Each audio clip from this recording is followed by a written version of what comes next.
what we're seeing in the utility data, just like every other area of the economy, is just an increasing divide. Hey, you've stumbled on some bonus content from my 2-day, 9-interview podcast recording marathon at the Gateway to Solar Conference in October 2025. Please consider donating to ILSR to keep conversations like this flowing. Now, here's my conversation with Annie Levinson-Falk from Consumer Advocate Citizens Utility Board of Minnesota about the affordability threat of excessive utility profits, the missing consumer protection in utility mergers, and why we still need consumer advocates, even though the concept of public regulation was to protect the public interest from for-profit utility interests. Annie, I've been waiting to have you on this podcast forever. Thanks so much for taking the time. Yeah, thanks for inviting me. Citizens Utility Board, to me, is one of my favorite organizations because you're out there doing consumer advocacy in a space where most of the voices are talking about what utilities want and not what consumers want, or thinking about utilities or developers or somebody else. And here you are actually caring about the people who pay the bills. So thank you for that. Thanks so much. Let's start off, though, asking you about a really big, thorny subject, which I talked to your colleague Brian Edstrom about on a previous podcast, which is this buyout of Elite / Minnesota Power / I don't know how many other corporate names there are nested in there, a utility serving northern Minnesota. So BlackRock, big private equity firm, had a partner, a Canadian pension firm, CIP, I think. They closed the deal on Friday last week, or they got permission to close the deal from the Minnesota Public Utilities Commission. Notably, as Brian and I talked about, this deal didn't seem to be in the consumer interest based on what we knew at the time. The administrative law judge who was overseeing this agreed with your organization and many others that this was a bad idea. And the commission gave it a unanimous approval on Friday. Maybe just like, what is going on here? And then can you talk a little bit about what guardrails, if any, are in place? And maybe then we can get into how confident are you that they will work? Big question there. Wow. Okay. So just to lay out kind of the facts of what happened. So yeah, Minnesota Power Elite, which is actually just one company, which serves electric service to much of northern and northeastern Minnesota, is getting bought out by two private investment companies. One is Global Infrastructure Partners, GIP, which is wholly owned by BlackRock. They're going to own 60% of Elite, and the Canadian Pension Plan Investment Board, which is like Canada's Social Security, they'll own 40%. And this was a big enough deal that they needed a number of federal approvals. They needed a small state approval in Wisconsin, and they had everything else done. So the Minnesota PUC's approval was the last thing that they needed, and they got that last Friday. So barring an appeal to court of that decision, it looks like this is going forward. The primary benefit of the sale, the reason that was pitched here in Minnesota, is to help Minnesota Power access capital, that they're going to need a lot of capital to invest in all of the infrastructure that the utility is going to need in coming years, which nobody disputed. As Brian told you last time he was here, at the same time, Minnesota Power has been telling the U.S. Securities and Exchange Commission that they have plenty of access to capital under their current structure in public markets. So there's a contradiction there that, in our opinion, wasn't really ever explained. But the PUC here, as you said, they unanimously approved it. So it's going to happen. They did set a number of conditions on the deal and got commitments out of the companies to try to help mitigate some of the potential harms. And there are some commitments that, there's some good stuff, especially in the short term. So there's things like some rate credits, $50 million in rate credits that are committed. The companies have committed another $10 million to low-income weatherization funding. They're agreeing not to request to increase their ROE, which I believe is already the highest return on equity of any Minnesota electric company. So it's not low, but they're not going to ask for it to go higher for 5 years. And just to put it in context, we're talking about between 9 and 10% return on their invested capital, right? 9.78%. Okay. Yes. Okay. So not a low number. Anybody out there got your money in a mutual fund? Let me know if you're making that kind of return. So there's a number of commitments like that. The buyers have promised that they will provide the capital that Minnesota Power is projecting it needs in the next 5 years. There's some questions about how enforceable that commitment is, but they've made the commitment and presumably will follow through with it. I appreciate your use of the word presumably there. We have some questions about legal enforceability, but the commission did not share those questions. So like I said, there are some good things in the short term. None of those commitments eliminate the fundamental risks in taking a public utility company private. So, while I appreciate the efforts of the PUC commissioners and others to get those commitments and to make it a much better deal than it otherwise would have been, we still have concerns about what happens, especially most of those commitments end after 5 years. And then what? is a big question that even commissioners themselves highlighted when they were speaking last Friday and approving the deal. So we still have some concerns. But like I said, barring an appeal, it's going forward. So we need to start thinking about, how do you make sure that regulation stays strong in this new scenario? I have two sort of pointed questions about this. One would be, how many of the members of the commission have terms that extend beyond that 5-year protective period? Yeah, not many. They serve 6-year terms. So probably one, if I had to guess. I don't question their belief that they can oversee, or at least will have the opportunity to evaluate future requests for increase of return on equity or rate increases. I guess I'm just very skeptical when I look at the record of commissions across the country, Minnesota's or others, in holding down utility return on equity to reasonable levels or resisting rate case requests that, I just to put in context, like the $50 million rate credit, right? So I don't know how many customers Minnesota Power has. How many, do you know, like? It's probably about 140,000, but they have like 10 that are really huge for industry. Right. So, let's just to spin it out for a second. Let's just say all the 50 million was for residential customers, which maybe it isn't. You get, I don't know what, like 3 or 4 months of your utility bill paid, basically, if I do the math right, on 50 million bucks. Yeah, most of the 50 million will probably go to large industry because that's, on a typical year, it's about 2/3 to or more of their sales. Okay. Yeah. So I guess the point I'm trying to make here is the kind of rate credit we're talking about might be like, let's just say it's like a 25%, 20% reduction in your bill for a year as a residential customer, maybe something like that. Like nice, but not transformative. And then those rate credits run out and now you're back to paying the bill that you used to pay. And how long do they have to wait before they can come and ask for a rate increase? A year. Okay. Asking this because I actually did a research report on this, 8 to 10 years ago, kind of looking at the aftermath of other mergers and takeovers. And most of those rate credits that were offered to sweeten the deal for a Public Utilities Commission for approval were subsumed many times over by subsequent rate increase requests that came very soon after those approvals. Yeah. And just to put it in context, 50 million, it is a lot of money. It sounds like a lot of money because it is a lot of money, but this deal is $6.2 billion. So it's kind of a drop in the bucket in that context. Do you anticipate there being an appeal of this? I feel like I have followed a few other commission decisions in Minnesota. There's a lot of deference in the courts to the commission. This was a unanimous decision. Doesn't seem like you'd have a great opportunity to win on appeal, but on the other hand, you did have an administrative law judge who in the record said this is not a good deal. Yeah, and the large industrial customers, the steel and iron facilities and Enbridge, others like that, they agreed as well. So I don't know how likely an appeal is. The commission is going to issue a written order, and that's what would actually be appealed.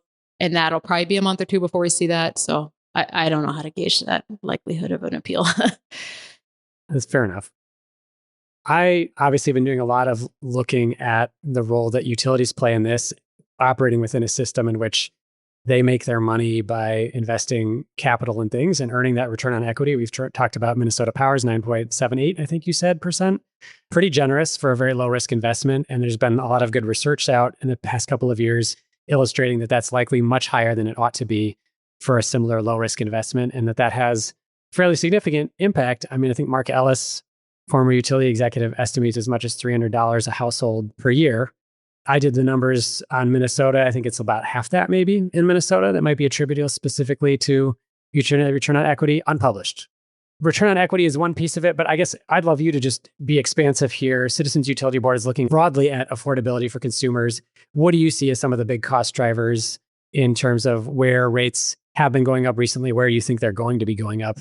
We have been paying a lot of attention to this. There are some, Minnesota is not seeing necessarily the same huge rate increases so far that you've seen like in the Northeast or other places where the rates are just absolutely exploding. But there are real warning signs and some, not just warning signs, but like the affordability problems are really increasing here in Minnesota too. There's over 90,000 households had their gas shut off last year in Minnesota, which is by far the most of any year that we have records. And the arrears, for customers who are past due, they owe far more than they did before COVID. And that's just really stubbornly high. And so I think what we're seeing in the utility data, just like every other area of the economy, is just an increasing divide. Most people are still able to afford their bills, but there's been some increase in the number of customers who are falling behind, and the folks that are in the hole are in a much deeper hole and having trouble getting out of it.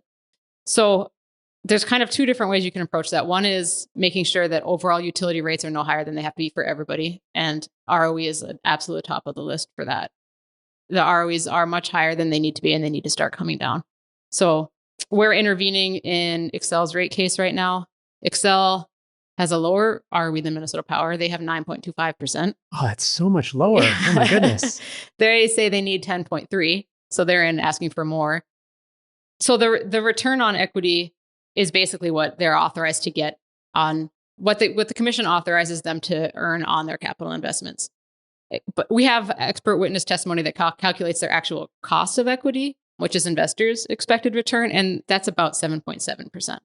If you set ROE above 7.7% approximately, anything above that, the utility will create shareholder value when it issues new shares, when it has new investment. And its stock sells at a premium. If you reduce ROE below 7.7, the stock sells at a discount to the utility company's book value, and it kind of destroys shareholder value in the process. So that's what the conversation needs to be. But that whole discussion is just about what's the impact on current shareholders. So the utility will come and say, we can't attract capital unless you give us a high enough ROE. That's according to our expert witness and the analysis like Mark Ellis and others that you said, that's a different conversation. The utility will be able to attract capital because if the stock price goes down, is a discount. People will buy it. They see it as a good deal. More new investors will come in. So it's not prohibiting the utility from getting capital, and it's not necessarily impacting ratepayers, but you still have to make sure that it's fair for investors. So anyway, Xcel's cost of equity is about 7.7%. Any return on that is creating value for shareholders. Anything return above that.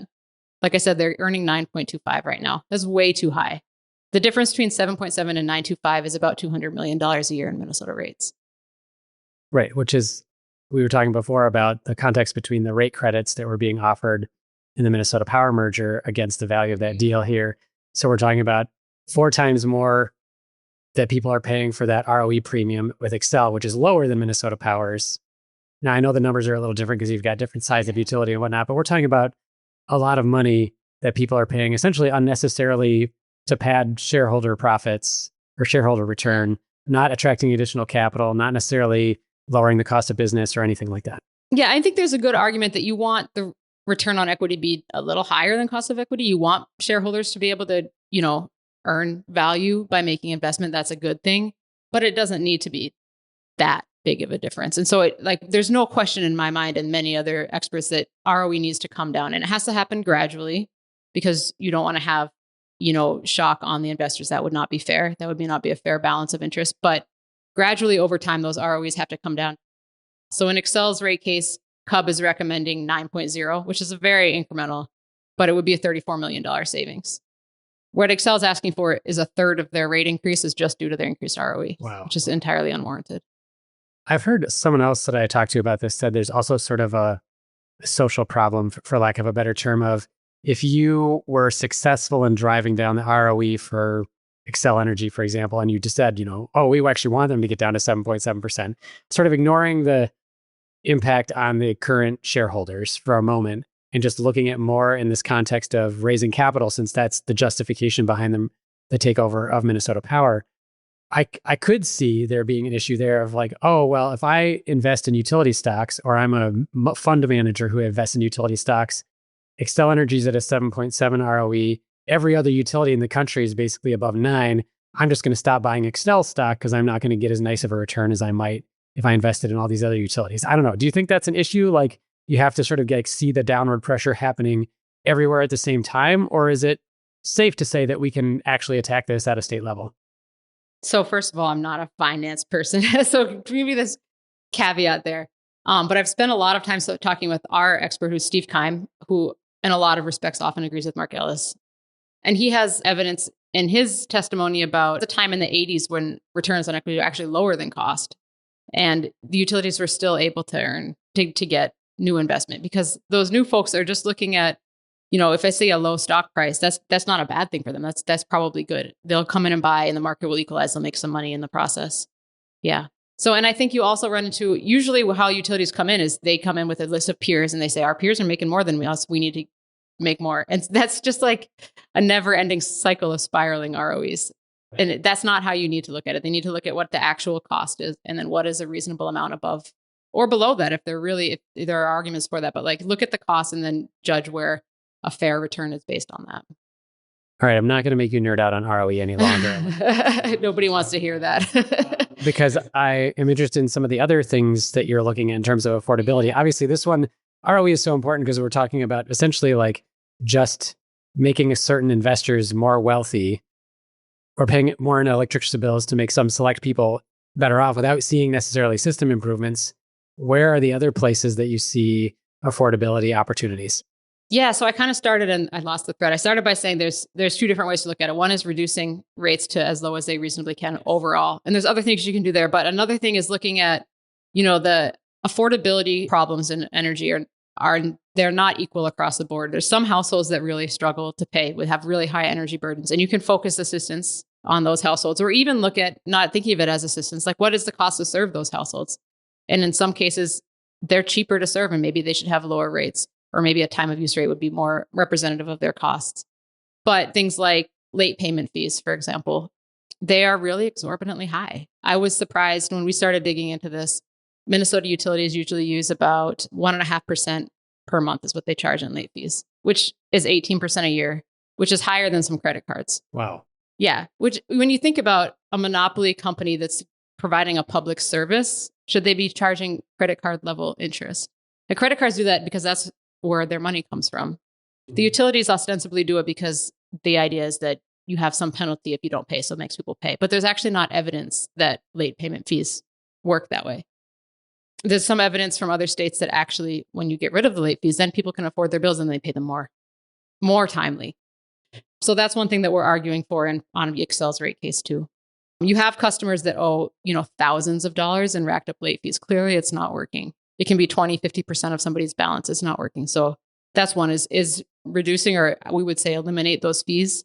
Reconnection fees, similarly, it's a very small amount of money. If you were to spread that among all ratepayers, you would barely notice a few cents a month, but it really can have an effect on the folks that are really struggling the most to pay. And then, of course, things like energy assistance, which is under threat federally. I think it's okay for this year once they finally pass the budget in Congress, knock on wood. But the Trump administration has said they want to cut it. We need more, not less. So programs like that. I guess I go through like 2 or 3 different directions here. One is affordability of utilities is to some degree just a like broader economic problem of, do people make enough money to afford the basic things that they need, right? So it's always a little frustrating when I feel like we play this sort of whack-a-mole game of it pops up in food. And so we have SNAP benefits. It pops up in energy and we have energy assistance. There's never enough money in those programs to serve everybody who needs it. It's really disappointing when it becomes like a political football and people who are just looking to make ends meet aren't able to have access. I guess another piece of the context, though, Center for Biological Diversity did some analysis of shutoffs, like kind of 2022, kind of shortly after the end of the pandemic. And their analysis was, I think it was like the 10 largest investor-owned utilities in the country. If you just took all the money that people owed on their utility bills, and it was like a fraction of the CEO salaries. So I get, you gave the context, which I think is really helpful of, hey, if we got rid of late fees and disconnection fees, it's just pennies on other people's bills if we spread it all around. But do we have to spread it all around? Why? I mean, if it's not really that much money, why might we not say to a utility, like, your charge ought to be to make it essential that everybody gets access to this. And if you can't figure out a way to do that more equitably, maybe your CEO should pay the price. Yeah, well, another piece of context I gave was how much we pay in return on equity for Excel. And our very small step of reducing ROE saves $34 million. But if you look at their cost versus return right now, it's $200 million. I'm not saying we can just take that $200 million and redesignate it to something else this year. That would not be fair. But you can't say there's not money available. It's a question of how we're using it. I wanted to ask you kind of about this broader issue around consumer advocacy and utility rates. And I actually asked somebody about this in one of the other podcasts I did yesterday too. I find it a little weird that, the structure of the system was, in the early 1900s, you had like intense competition between for-profit small utility companies to basically like figure out who was going to serve. And they were not only competing with each other, they were competing with a lot of cities that were saying, let's have publicly owned utility companies and there won't be profits and whatnot. And this is essential public service. And part of the way that the titans of the electric industry resolved this conflict was to say, we will be publicly regulated monopolies. You will give us rate regulation, so you will tell us how much we can earn. But in return, you will protect our territory from competition. Competition not just from each other, but also from these encroaching cities, counties, whatever, who are saying we should have public ownership of this system, which I find is too often not talked about. Anyway, the point is, when we created the system of public regulation, the idea was that these state regulators were going to preserve the public interest by ensuring that the utility earnings, the utility was essentially subject through public regulation to the same pressures it would experience if it were in a competitive market. And so the public interest really was to be served through these utility commissions. Why is it that we need, for example, a consumer advocate office in an attorney general's office in the state? Why is it that we need a philanthropically funded nonprofit organization like Citizens Utility Board? What does it say about our system that we need all of these external entities to protect the public interest when we ostensibly set it up such that these public agencies, these state agencies, are supposed to be doing that? Yeah, that's quite a question. First of all, I would just say that despite everything you just said, Minnesota is in the fortunate position of having an attorney general's office and a Citizens Utility Board and the Department of Commerce. And we don't always see eye to eye, but they do a lot to defend ratepayers as well. So that's three groups right there, not to mention all the other interveners. And some states have none. So despite everything, we're doing a lot better than a lot of other places. But the way that utility regulation works is it depends on intervening parties to bring things into the record. And maybe 100 years ago, it was simpler. Probably was a lot simpler and less difficult to do that. But these are enormous corporations and the dockets are super complicated. And it takes a ton of effort. It takes a ton of discovery and just like creativity and poking around and persistence to even find some of the evidence that's going on and to build the records that the commissions need. So there, to think that the commission could do it themselves is just not set up that way. I think when you talk about private ownership, private equity instead of public, it's going to be much harder. The discovery in the next Minnesota Power rate case is just going to be like wild, It's going to take a lot of work. So because a lot of the information you might normally be able to get from public filings are not going to be available, right? Right. And because of how it complicates things to have multiple corporate layers of private equity companies now owning and to a large degree controlling decision-making of the local utility, which is new. So I don't know what to say about it. It's hard. It just takes a lot of work. And that's just kind of how the system is set up. Do you think, I do recall at one point in the past, 5 years in Minnesota, we passed legislation to increase funding to the Public Utilities Commission. And at the time, I think I saw someone say that maybe it was per capita or something, that Minnesota had one of the lowest funded commissions in the country, which is amazing to me because I actually think when I've worked with the staff there, when I've seen the diligence that they put into the information they try to gather to support the decisions of the commission, I see a lot of work there. But in theory, we could give the commission twice as much, 5 times as much, 10 times as much money, more proportionate to the size of the utility companies it's trying to regulate, so that they wouldn't have to rely so much on independent interveners, especially because, this has changed a little bit in recent years, but it's often been very hard for interveners to get compensated. Minnesota is one of a few states that offer that, where you can intervene in a proceeding before the commission and you can actually get paid after the fact, notably. Sometimes, yeah, it's still tough to access in a lot of cases, but yeah. But I guess I'm just kind of curious, it's not suggesting that money is unlimited here, but that there could be more resources put into the entity who is really charged with doing the oversight. Yeah, and some of this is getting kind of semantic, but in a lot of states, most states have commission staff that's charged with developing that record. That staff in Minnesota is at the Department of Commerce. So when we talk about Department of Commerce, that's analogous to commission staff in other states. Absolutely, they could use more resources. I think the Attorney General's office is severely under-resourced when it comes to utility proceedings. And I think if you put more money into the AG's office, that would pay back multiple times over in terms of rate savings, most likely. And the same with intervener compensation. That's the idea. Just to put it in context, I think I've tossed around a few times in Minnesota that the investor-owned utilities combined have somewhere north of 100 lobbyists. Most of those, though, are not people at the state capitol. They are actually folks who are signed up as lobbyists because they work on these regulatory proceedings. I mean, not all of them are full-time necessarily or whatever. Like the number is not a one for one, like each one is an individual person. But I think it just gives a sense of the scope of like how many people and how much money they have at their disposal to do this intervention, and how rationally, of course, they're doing it in the interest of the company, not necessarily in the public interest. We ought to be funding at least as much that public service portion. Yeah, I don't know. I'm so glad that the Citizens Utility Board exists, Annie, but I'm also really disappointed that it feels necessary in order to get the outcomes that are good for consumers.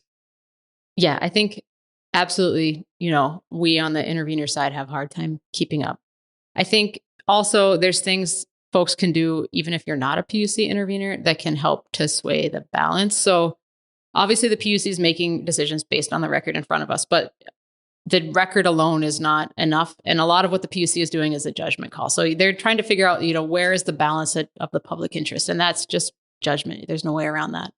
And they are also people that exist in a world of politics and media and all of that. And so like that surround sound of what's going on, I think can have a big impact on the case too. So folks doing work outside the PUC, I also just want to give a shout out to those folks. And that is a really important part of the overall picture. Annie, thank you so much for taking the time to chat with me about this stuff. I'm going to be very interested to see if there's an appeal of this Minnesota Power takeover. And I'm curious as well if you'll be playing a role in that. But thanks so much for all the work that you've done, to you, to Brian, to everyone at Citizens Utility Board who's put so much of your time on the line to try to make sure that Minnesota consumers get a fair deal. Thanks so much, John. Thanks for listening to one of my 9 mini podcasts from the 2025 Gateway to Solar Conference with Annie Levinson-Falk from Citizens Utility Board of Minnesota. We'll have links on the show page to my conversation with her colleague Brian Edstrom and other ILSR resources about utility return on equity. Even these mini versions of Local Energy Rules are produced by myself and Ingrid Burson, with editing provided by audio engineer Drew Birschbach. And as always, we're talking about taking on concentrated power to transform the energy system. Until next time, keep your energy local, and thanks for listening.